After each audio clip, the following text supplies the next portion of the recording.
Some of the best players in the Appy League East matched up against USA Baseball's collegiate national team tonight in Pulaski. 5 Ridge Runners participated, including reigning Offensive Player of the Week Nick English. He got the start in left and batted 7th. Noah Smith hit second and started at third base. It was a pitcher's duel early. Danville's James Guyette struck out the side to open the game. Virginia Tech's Brett Renfro was sharp as well. Renfro tossed 2 scoreless innings. He gets the strikeout of Noah Smith here in the first.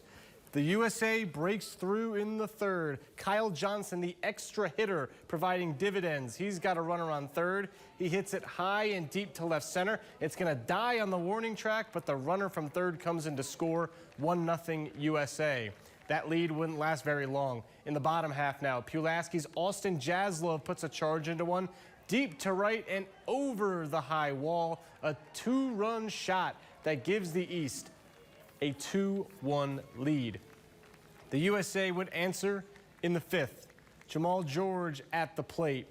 He's going to line it just over the second baseman. A run comes in. We've got a brand new ball game. It's 2-2.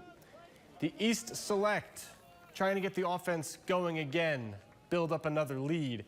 Tyler Albright sends it right back where it came from. Liam Peterson nearly catches it. He recovers and gets the out. The USA threatening in the 6th. Henry Ford drives it back up the middle. He's racing up the line like a Mustang. It's an infield hit. A run scores, and it's 3-2 USA. But the Appy League East would rally, and Bluefield's Alexander Wright hits a walk-off single to give the East a 4-3 win.